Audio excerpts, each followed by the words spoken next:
1, 2, 3.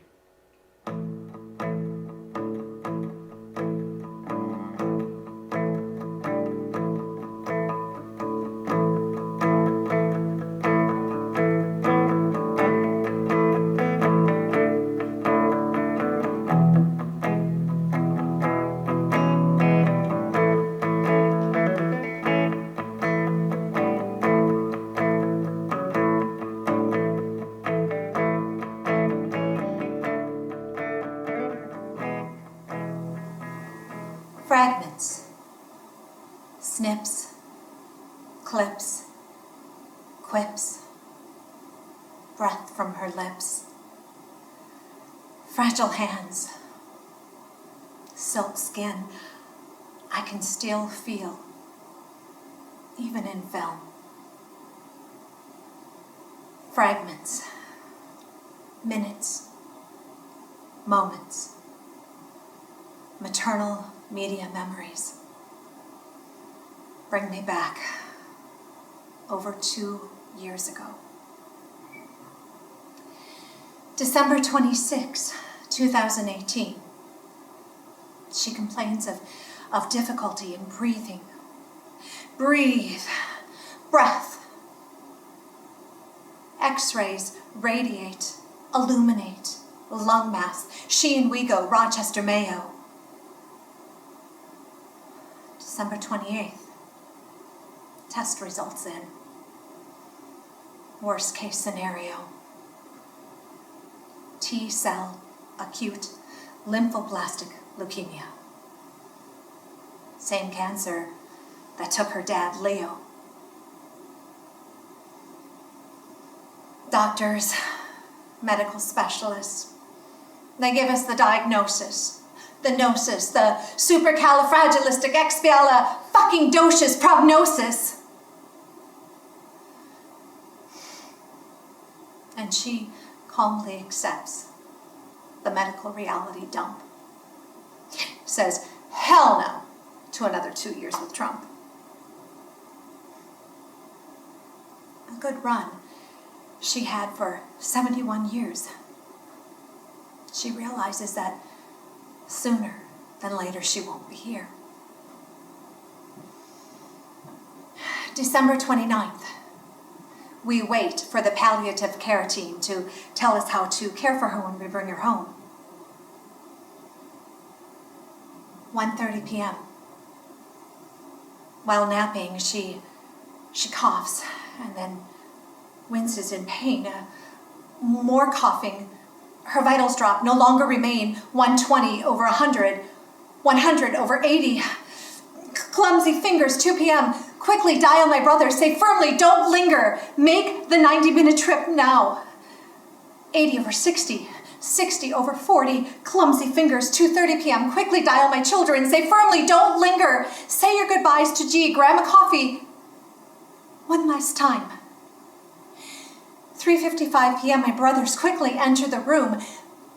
The familiar death rattle signifies the end of a very brief battle, heard between our cries, not wanting this to be the end, not wanting this to be her goodbye, but finding strength somehow to guide her home, reassure her she's not alone.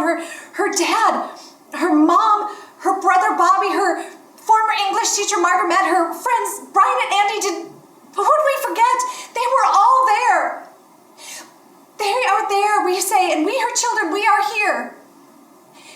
It's okay, we say. They'll lead the way.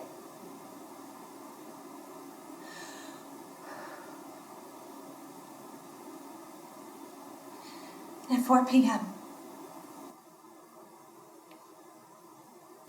she breathes softly. One last breath.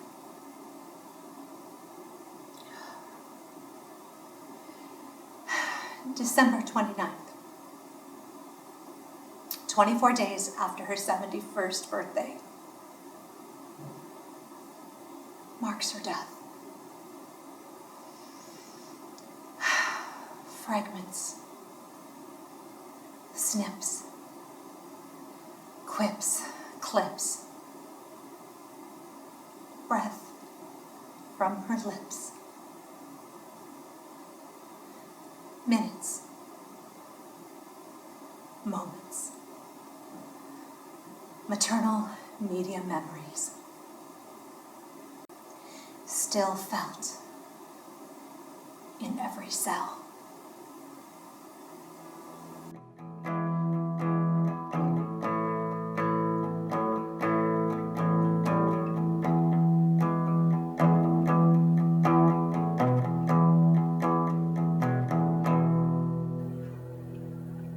From July 3rd, 2017 to January 3rd, 2019,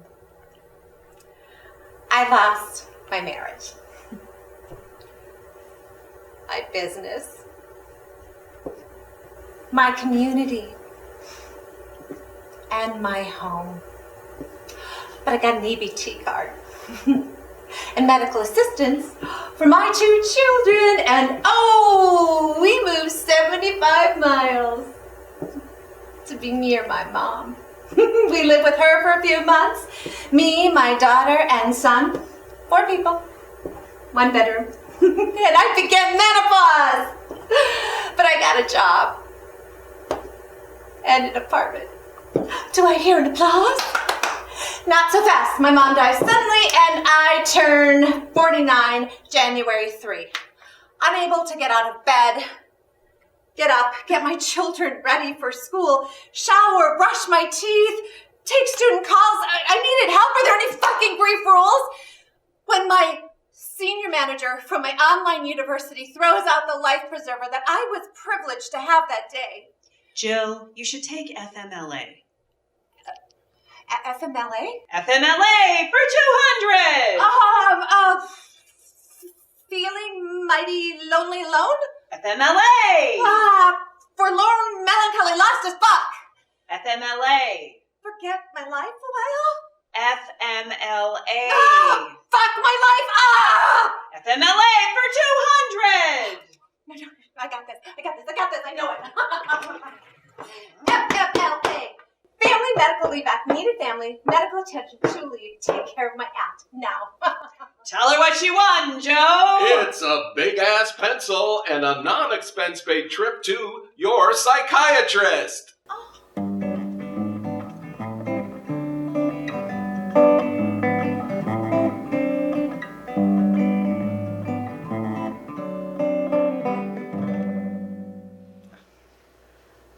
It's been several months since you've been here. Please answer these questions. We'll assess where you're at. Make that more clear. Any of these events happened to you during the past 12 months? Loss of loved one. Divorce. Loss of a job. Major move. Serious illness. Menopause? Serious financial downfall. Anyone in your family had any of the following conditions? Alcoholism.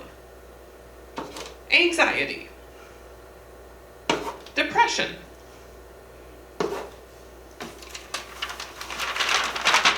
Do you suffer from feelings of worthlessness, helplessness, or pessimism for days at a time?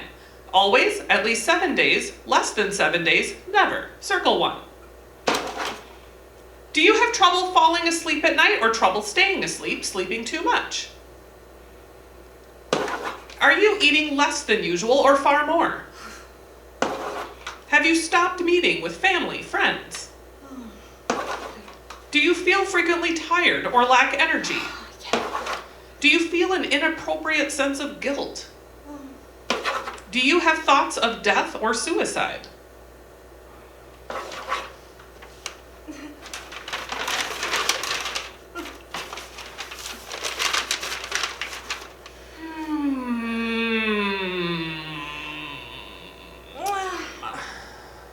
So, am I at risk?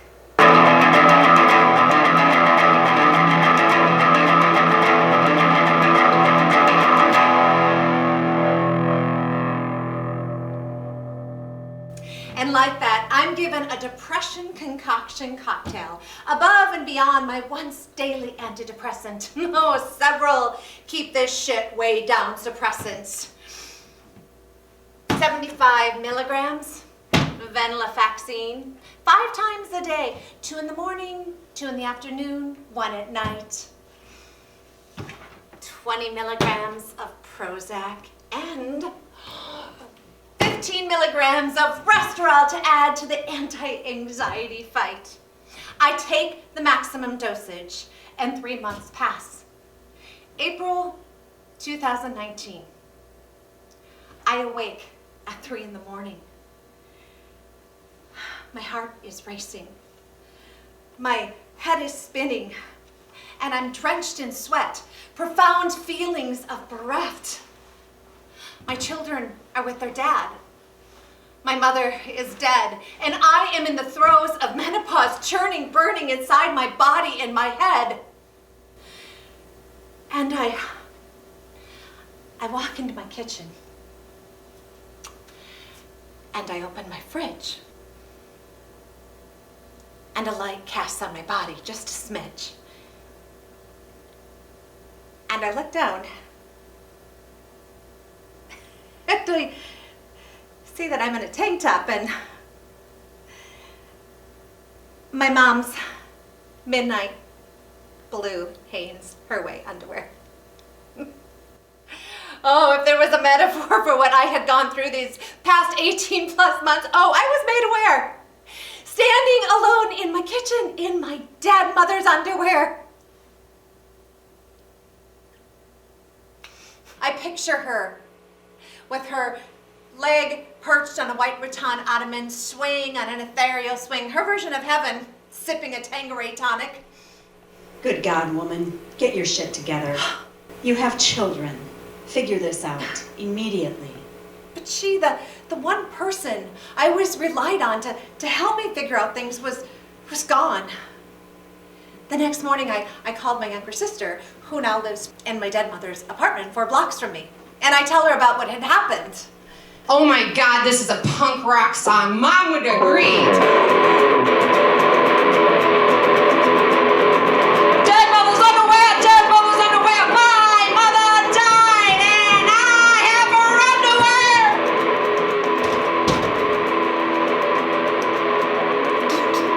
Dead mother's underwear. Dead mother's underwear. My mother died. Jill, why in the hell are you wearing your dead mother's underwear? I mean, I lost a parent, but not once did I ever think about wearing their underwear. These thoughts might have crossed some of your minds. I mean, if they haven't, they probably should this time. People wear the clothing of deceased loved ones. It's true. From my mom, after her dad died, hues flannels, cradled, consoled, comforted. The smell of combine dust during harvest season.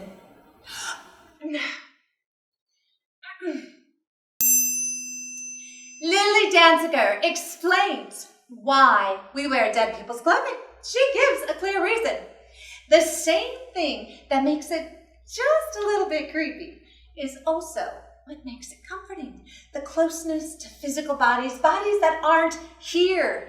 Even when washed, there's something about their essence that's near. But underwear, Jill? Okay. A few weeks after my mom died, my sisters, they sent me this text asking if I wanted her underwear. Okay, my oldest sister, she was the first girl. She called my mom every day. And my youngest sister, she was the baby of the family. She lived with my mom the longest, and when she moved away, and then there was me. 4th kid, middle daughter. I have 4 good kids. And Jill. I was the spirited, challenging kid. But we preferred hug your whole ass kind of underwear instead of the thong, floss your ass crack kind. Oh, my words, not my mom. So she was way more highbrow. She had filters I could never find mine. And in the grief that overtook me right then and there, I said, hell yeah, I'll take our dead mother's underwear. And I, that became the fast proud owner of these 3 pairs.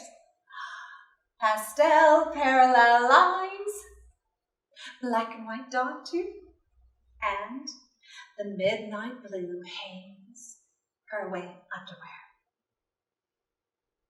For me, it was about comfort and closeness. Not so much the underwear, because that's fucking bizarre, right? But my mom and me, we had our ass-hugging underwear never too tight. And later, when I could make sense of this unintentional inheritance, it made me think, what else had I been given?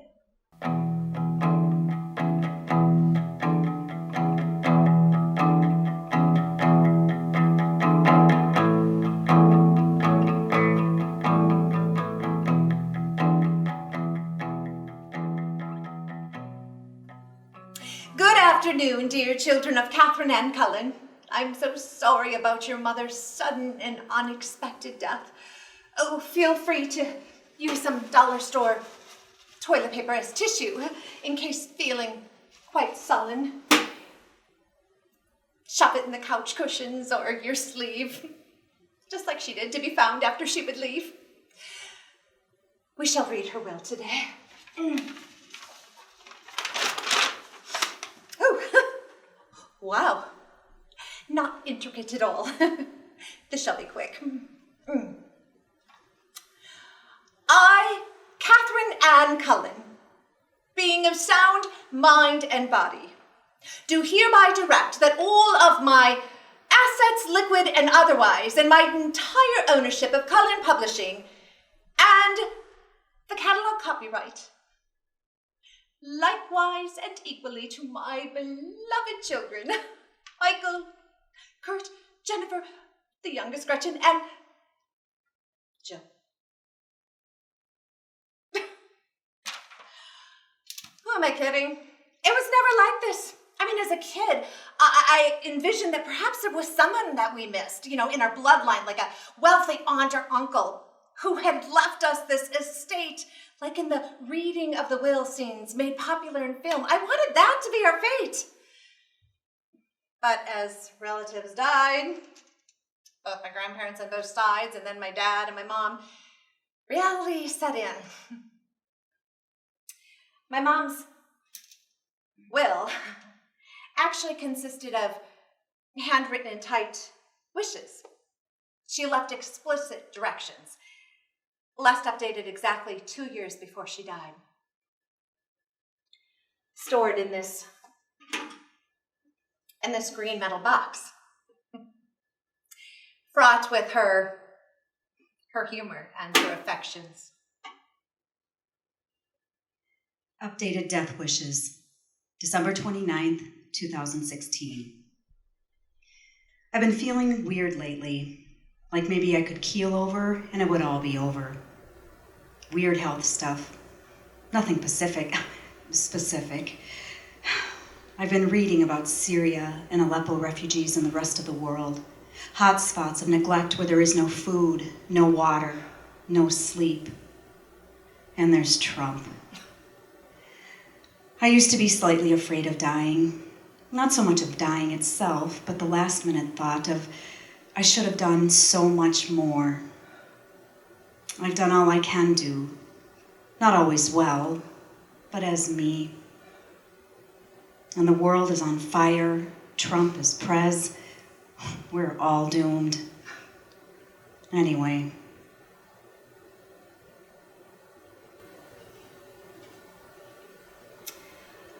I am an amalgam of both my parents on both sides.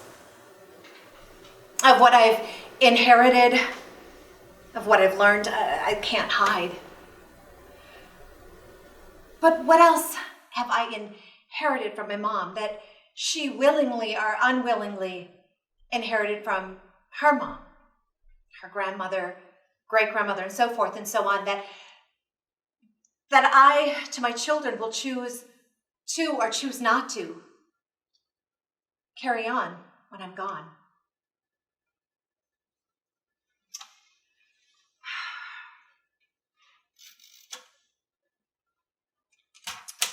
Jill's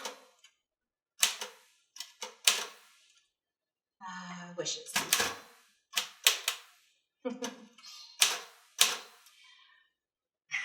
Yes, I can talk and type at the same time. I learned this when I was just 9.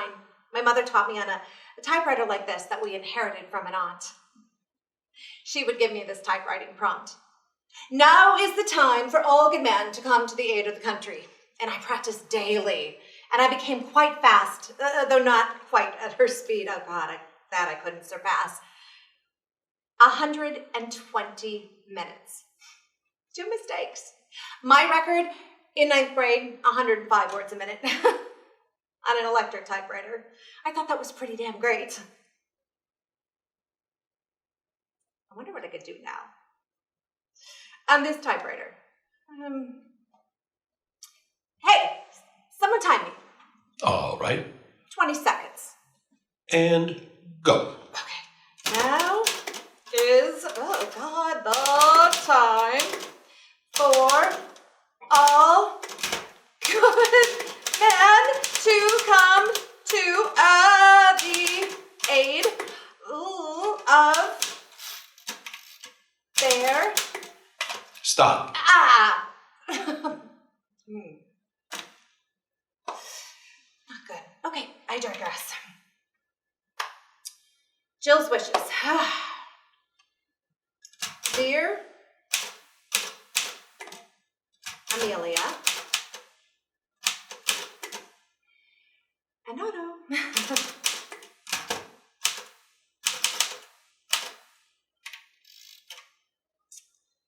I have insurance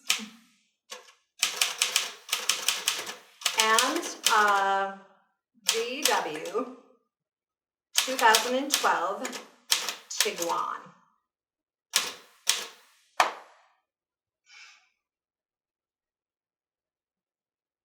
What else will my children inherit or reject after I'm gone?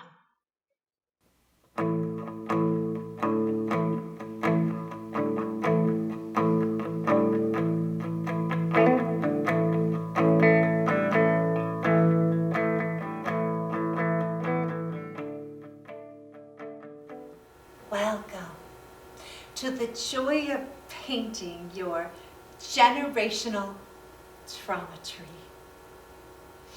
We are more than Ancestry.com results.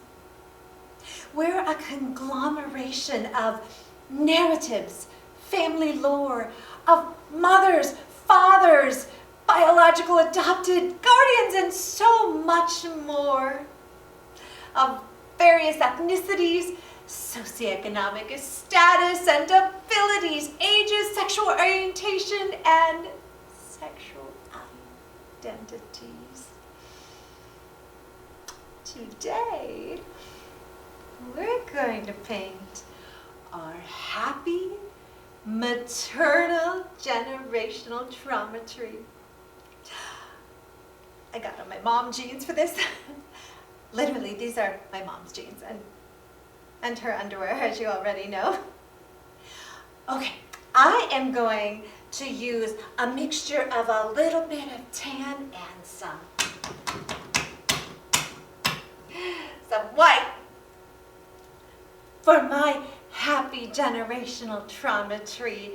You know, a blend, a mixture of fair, clear Irish skin tone just for me. You use whatever blends of blacks, browns, yellows, reds, tans, whites makes your happy generational trauma tree just right. All right, you ready? Let's begin. I am the great-great-granddaughter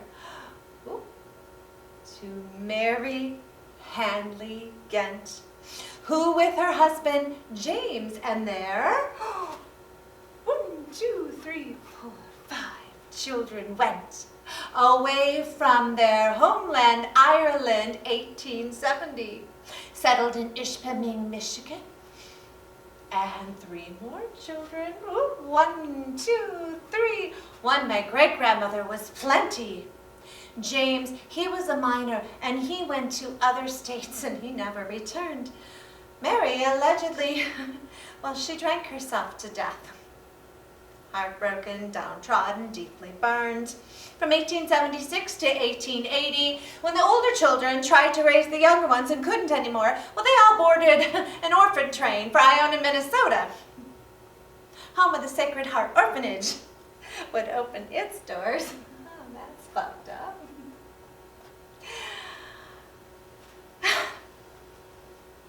I am the great-granddaughter of Angela Bridget Gent, born 1874, the 3rd youngest of the 8, and at age 6 she went on the orphan train to Iona, and there she would remain. 1899, age 25, she married Thomas Edward Fitzgerald. And you know what? In 21 years, you ready to count?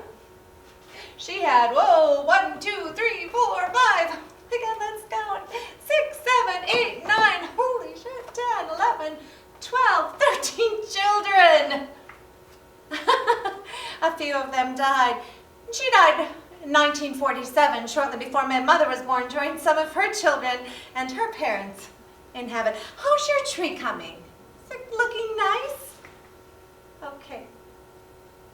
I am the granddaughter of Agnes E. Fitzgerald, the 8th of 13, one of 3 to marry 1941 Leo Cullen, and soon she would have to bury her father, who died on her wedding day, a heart attack.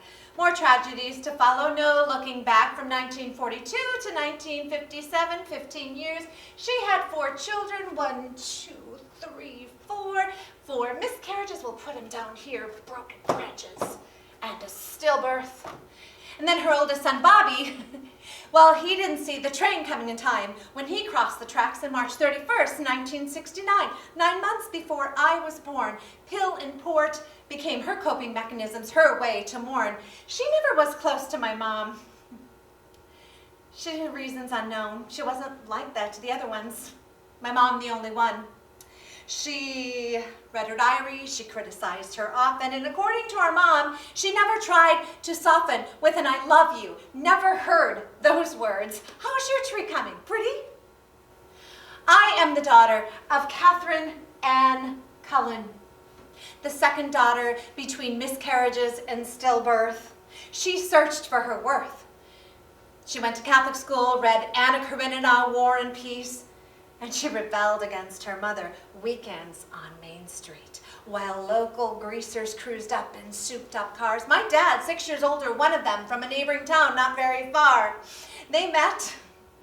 She got knocked up. And, oh, feel free, if you run out of room, just use your body as a canvas. She had my brother.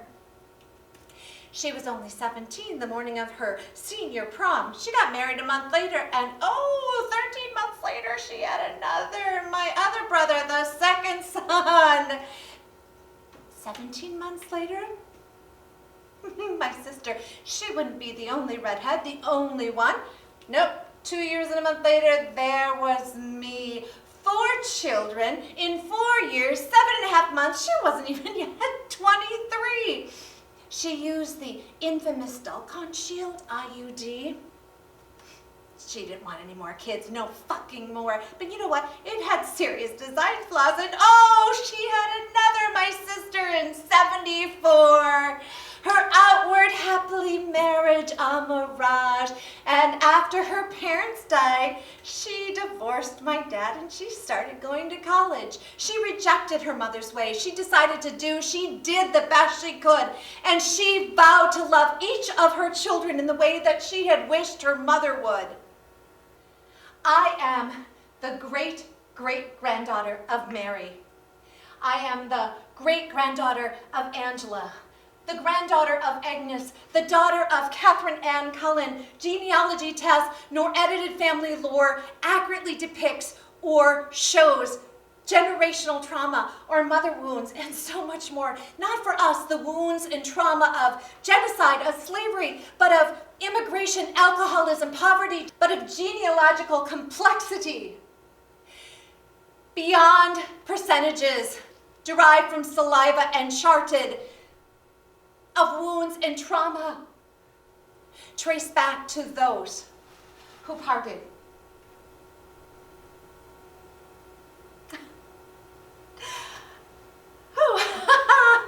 Time flies when you're painting your generational trauma tree. We'll just let this dry, let it be. I'm excited to see what yours looks like. Take pictures, selfies, upload to the joy of painting your happy generational trauma tree social media site. Ooh, better take one.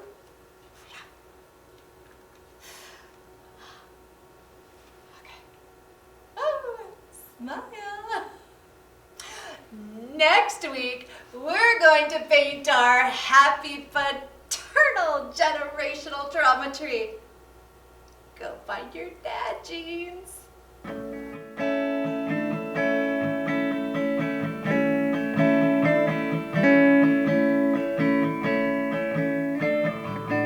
sing you a song that's not very long. So I think it's as pretty as any. Put your hand in your wallet or purse. Come on, do it. Come on, yeah. And you'll never do worse. And give the poor singer a penny. Come on, throw it out. Yep, get it on the floor. I'm saving for my children's college tuition. Oh, I'm gonna need a hell of a lot more. Ooh, there we go. My mother, she had dexterous toes. She could pick up loose change and clothes, pencils, whatever else, who the hell knows. I learned this from her too. If we could have only made this a circus act. Cirque du Soleil. I might not have so many goddamn loans today. Where are my manners? Allow me to introduce myself. I am Scarred O'Hildebrandt, PhD. Do you like my dress? Yeah? Oh, thank you. I got it in '87 for prom, just for me.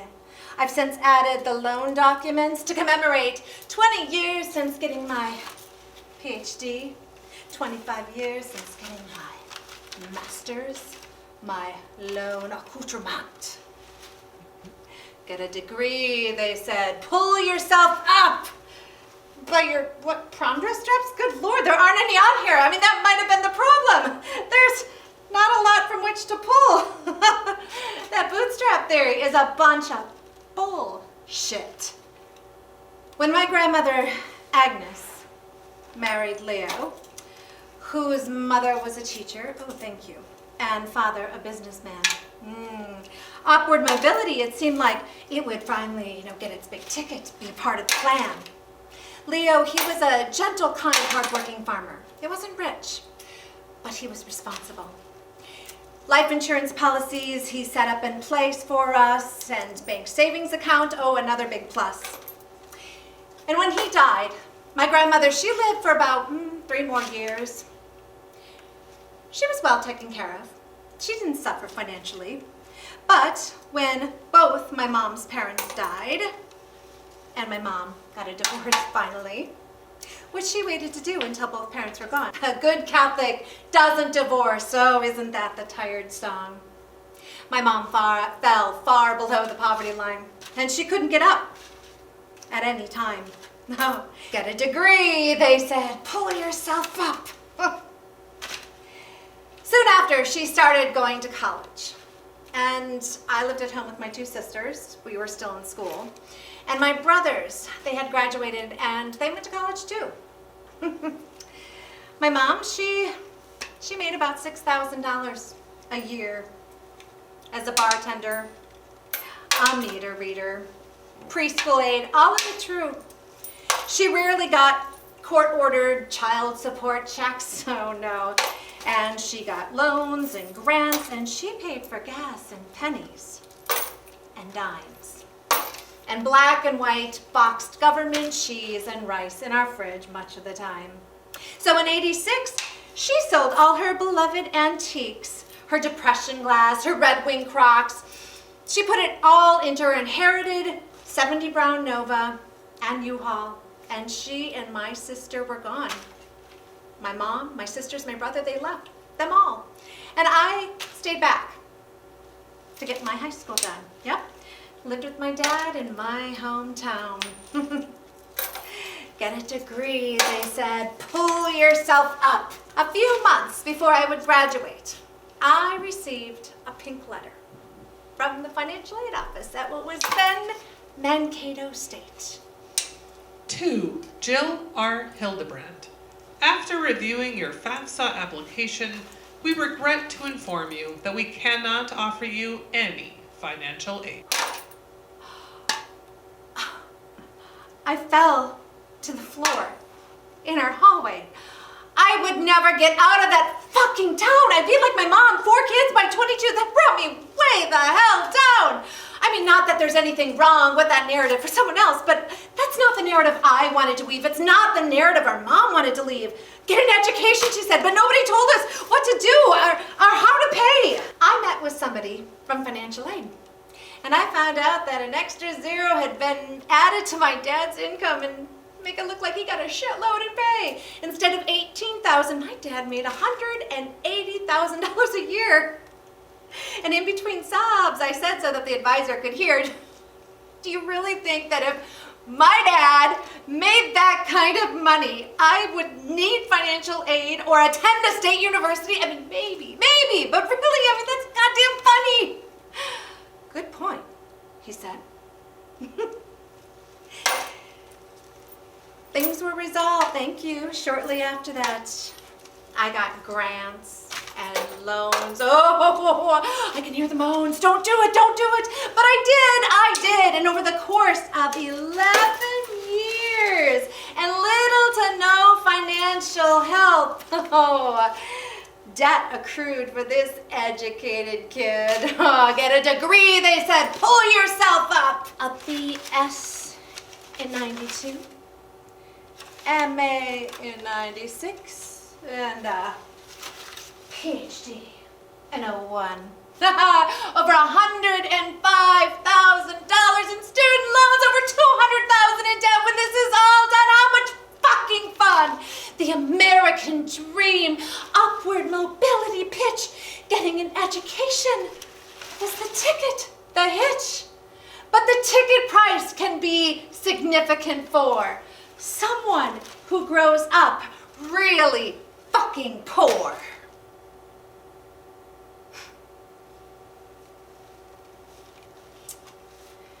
After my mom died, a small life insurance policy she had in place to pay for cremation costs and with creditors save face. And we found, as we started to pay off some of her small debt, she actually defaulted on about $85,000 in student loans. Oh, but it got paid off because she died, right? The last she would get. Get a degree, they said. Pull yourself up. So what do you think? Got enough in there for both kids, maybe for a couple pencils? Oh, well, yeah, got it. Okay, all right. Thanks. Get a few more. There you go. I think I'm going to be cremated in this dress. Yeah, have my dad go with me. Maybe my daughter or my son. Maybe they'll be the one to end the cycle. But you know, things can change in an instant. Ooh, or a dime.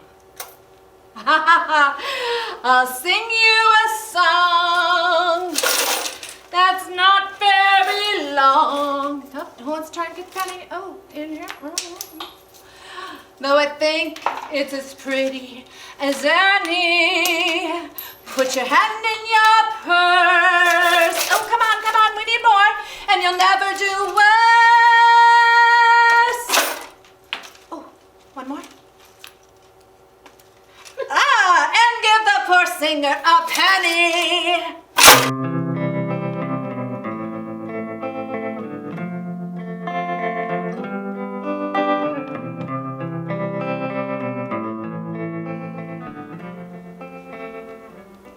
My great-great-grandmother, Mary, allegedly died from too much drinking.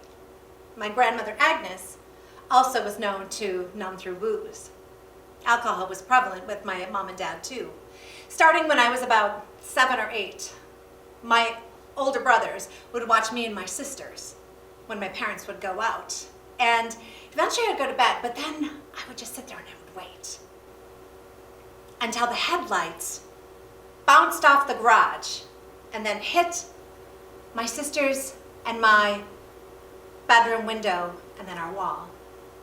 And I would get up and I would creep to the top of the steps and I would sit and wonder what kind of night it would be. Maybe good, or once again, just shit. Headlights on wallpaper in my bedroom. The other kids still asleep, avoided impending doom.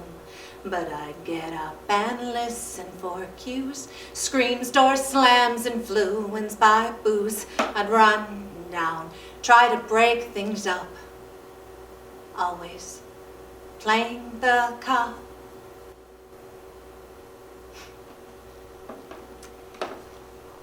That was our weekend routine. For them, for me, for many years. The last night was the night before their 17th wedding anniversary. And after way too many beers, I was 12 and I was waiting for them to arrive. I was gonna go with my mom out to her parents' farm.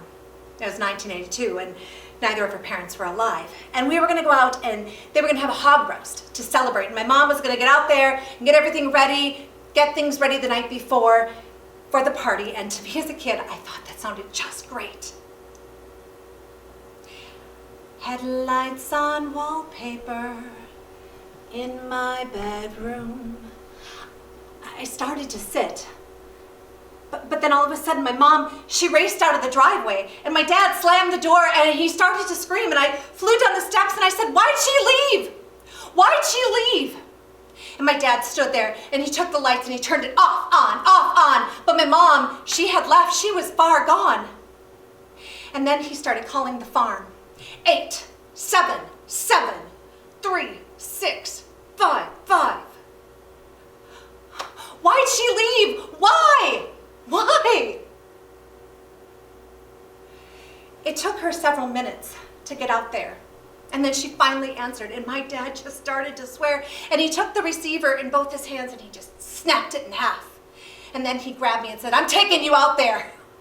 Is this a fucking joke? I wanted to laugh. And my younger sister, who was just 7 then, only recently told me, I must have blocked it out, that she was with us on this fucked up excursion. So, my sister and I went in the truck with my drunk dad. He drove several miles and he went really fast, so it didn't take a while, and all of a sudden he took a sharp turn and over a corner we flew. And I looked down below and at the ditch, my terrified 12-year-old view. I got to the farm and my sister and I quickly got out. And then my dad went back home. And for that night, there was no more screaming, no more shouts. It wasn't long after our parents separated and then they got a divorce. And my mom, well, she numbed her reality through drinking, of course. But when she started going to school and commuting, the heavy drinking would stop. And after a DUI and a night in jail and a failed marriage, my dad quit altogether, and I no longer played the cop. I didn't drink in high school. Oh, but boy, did I make up for it in college. I would wake up with bruises on my shins, and bumps on my head, and I wouldn't know what happened until one of my dorm friends said, Oh my God, you were so drunk. Do you remember falling over upstairs and collapsing over the banister? Everyone at the party stopped and gasped. As your body fell the railing down on the floor onto a couch. On your back. You were so drunk. Several construction paper beer bongs hung over my door, given on my dorm floor when someone vomited from too much drinking. I'm like, oh God, what was I thinking? Liquor before beer and you're in the clear. Beer before liquor, you feel even sicker. When my mom, she intervened and wrote a letter to me. Jill, I'm not telling you what to do, but I am worried about you. I'm scared every time I hear another story about your blacking out, falling inside, outside. I'm afraid you won't wake up next time.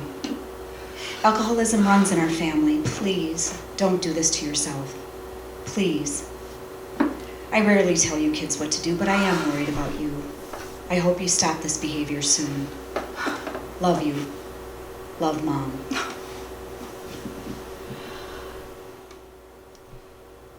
Because she rarely told us kids what to do or how to feel, I mean, her intervention was a big fucking deal. After her letter, I still had times that I drank quite a bit, but I eventually eased up on most of it. I didn't want my children to go through what I did as a kid. Screwed over by screwdrivers, left cold by cold duck, cheapened by 3-2 beer and port, triggered by headlights and wallpaper. My mom and I, we worked so hard to try to break this alcoholism chain. I want new lyrics for my children, and not the same refrain.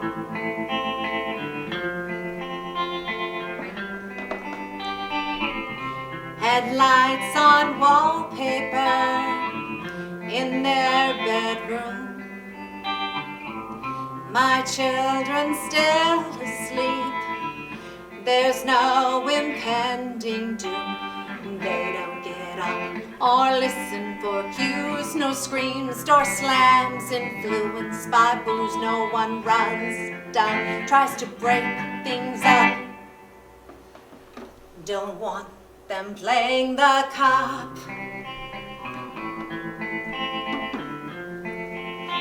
Don't want them playing the cop.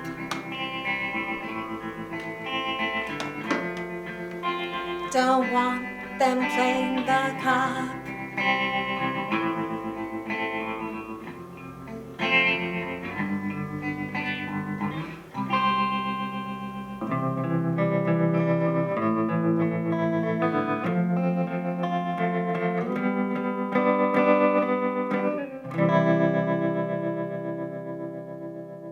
Early on, I learned to be expressive, repressive, depressive me.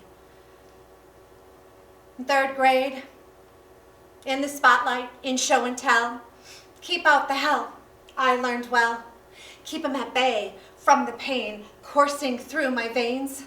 Make 'em laugh, laughter medicine, don't let them in while I sink in. Age 12, my body froze. My soul, spirit, it went down on a school playground. What's wrong with you? A classmate yelled. Smile. You're scaring me. With my hell. So expressive, repressive, depressive me Don't reveal. Must conceal. Keep out the hell. Oh, I learned well. Keep him at bay from the pain coursing through my veins. Make him laugh. Laughter medicine. Don't let them in while I sink in. Age 15. Cracks began in my mask. And a teacher noticed his son, the year before, took his life at 23. Perhaps he noticed a similar sadness in me. Hey, Hildebrand, come here. I moved closer with some fear. I know you've been through a lot. I'm here if you ever need to talk. At age 18, voted funniest in my class. Same year, I cried in a Pepto-Bismol colored bathroom and told a friend I wanted to die. I didn't want to make him laugh anymore. 10 years later, expressive, oppressive, depressive me no longer could conceal or leave out the hell or keep at bay the pain coursing through my veins. Cracks in my mask shattered. Could not make him laugh. Laughter medicine ran out. No refill for Jill, who was ill.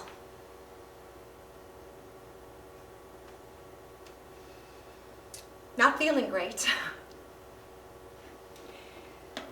Clinically diagnosed manic depressive, anxiety ridden at 28. The same year, I told a friend whose 12-year-old son had tried to take his own life that I was afraid of being a parent, of passing on this pain in my vein, of not thinking, though, about how I acted or acted out. My screaming, my door slamming, my mommy dearest kinds of shout would impact my children, strain their influential brains, their innocent life veins.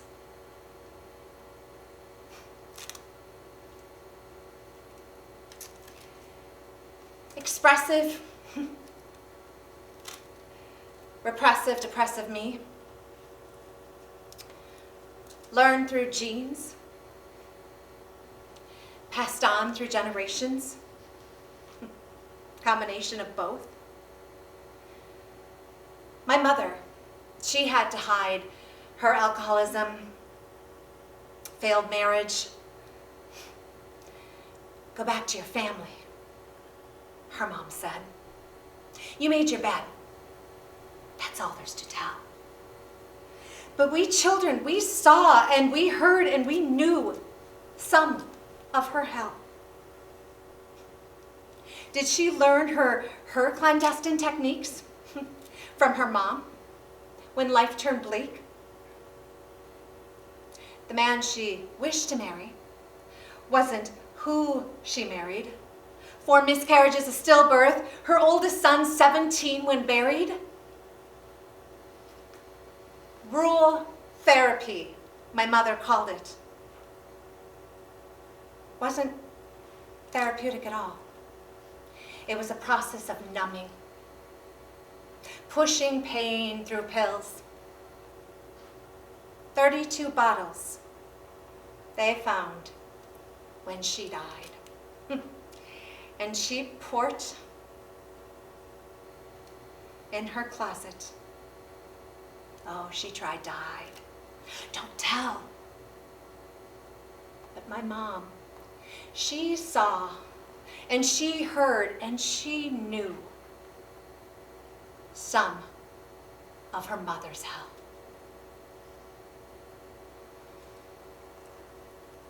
When I was writing this performance.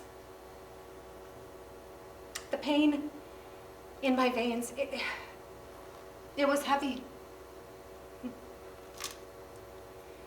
It was a gripping, stripping reality.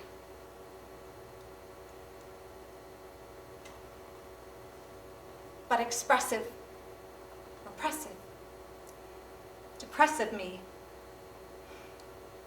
I started to heal, started to reveal, and showed others how I could be. And my mom, well, she empathized. And she accepted this part of me.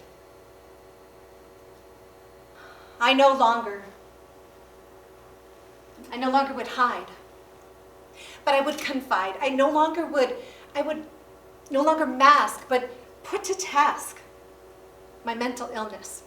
Real rural therapy, counseling sessions, when I can afford them. Medicine needed still to lift up the serotonin, boost up my soul and spirits, like, where the fuck have you been?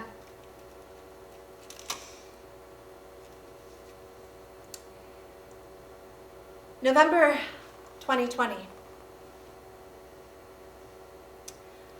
I was driving my daughter to her tennis lesson. And I told her that my depression had been severe. I'm sorry, I said. I know this isn't what you want to hear. But suicidal ideation, it wasn't an opening act. It was a headliner. I mean, that's a fact.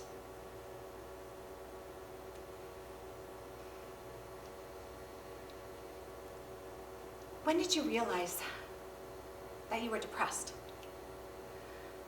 She wanted to know. What does it feel like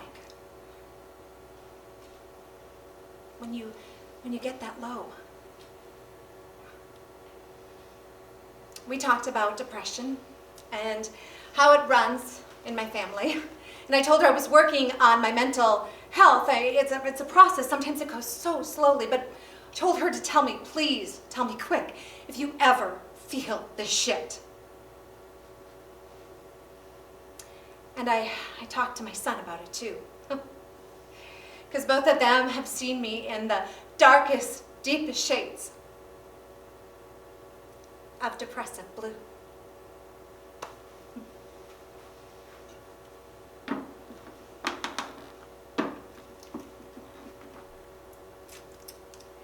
Expressive, slightly less repressive, depressive me encourages my children to reveal, not conceal. Please tell when not feeling well, when reeling in, falling in this lonely fucking hell.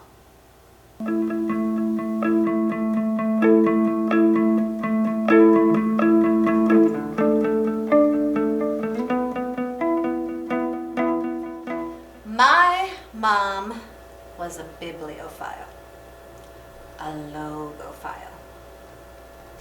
She embraced books and words. Now, one word I could not say as a kid was the word hate. Strongly dislike, she would state. But you know, hate, like the word fuck, it packs more of a punch. But even that word, she didn't say too much. The way her mother was to her seemed to create anger, profound hate. But she didn't use that word to describe how she felt, even though we knew she was really upset with what her mother to her dealt. On her last day, our mother had revealed that she had been working on letting go in the past year. Sensing the end was near, she forgave her mom for I love yous not received, for a closeness not achieved. We kids, we could take comfort in knowing that she had found some peace, that she had started to heal her mother wound.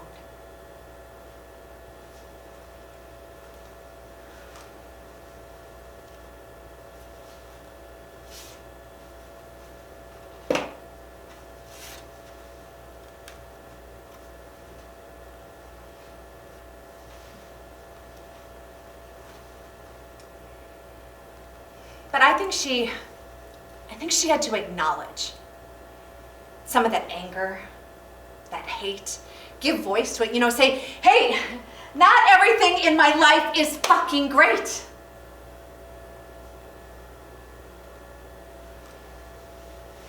But it doesn't happen. It can't happen to everyone. Some things they're just too egregious, heinous. And forgiveness can't be done. After my mom died, I inherited her phone, where she kept a lot of her writing prompts and many of her last poems. Like these words that she wrote just a few months before she passed. There was nothing my mother wouldn't do to throw me off balance. Lies, invasion, siding with the enemy. Her childhood was sparse. She was stealing from mine, evening it out. Another poem she wrote just a little over a year before she died, Dissemination of Lineage, seemed like the first time that she really tried to articulate her healing and move to that forgiving stage. Dissemination of lineage. I balked at buying the t-shirt, I come from strong women, needed an asterisk where you were. Mean-spirited, of course, in self-preservation. The grandmothers and their history lauded. Instead, long journeys, historical oppression, doing without, as real and understood. But we don't stay placed in personal history without onlookers. Losing your first love, losing 4 babies, and another, almost grown, who didn't see the train. The father who died on your wedding day, all of those postponed arrangements. Posthumously, I can give you some things, and maybe even weep for you. I cannot any longer give or blame you for my flaws. Owning is mine.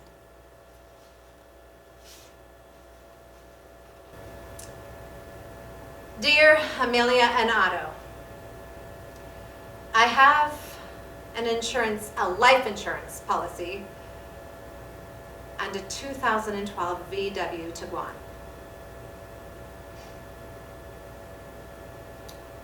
What else will my children inherit or reject after I'm gone? Complex family history. Immigration, poverty, alcoholism, depression, dexterous toes, creativity, humor, mad typing skills, financial woes, privileged parts too. Whiteness, cisgender performances, physically able bodies, much more to unpack and examine. I will update these wishes again, just like my mom G did. Some of these things you cannot change. Some things you will more than strongly dislike. Own it. State your fucking hate. Forgive him if you want, or don't. Change what you can. Maybe you can't. Or won't.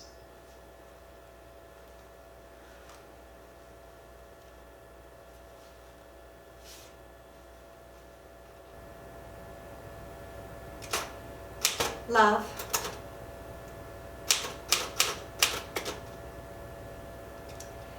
Your kick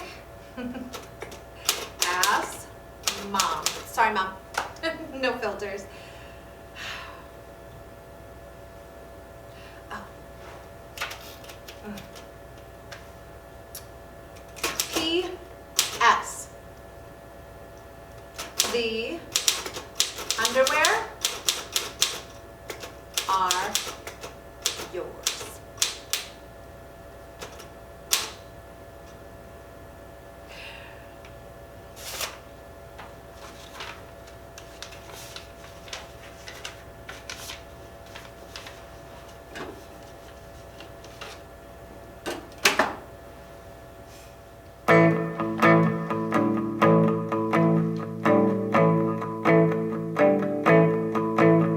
She rides a painted pony, ring of roses in her hair, and her mother's by her side. They say, girl, you worry distance, there are miles before an end. It's not how far you travel, it's how well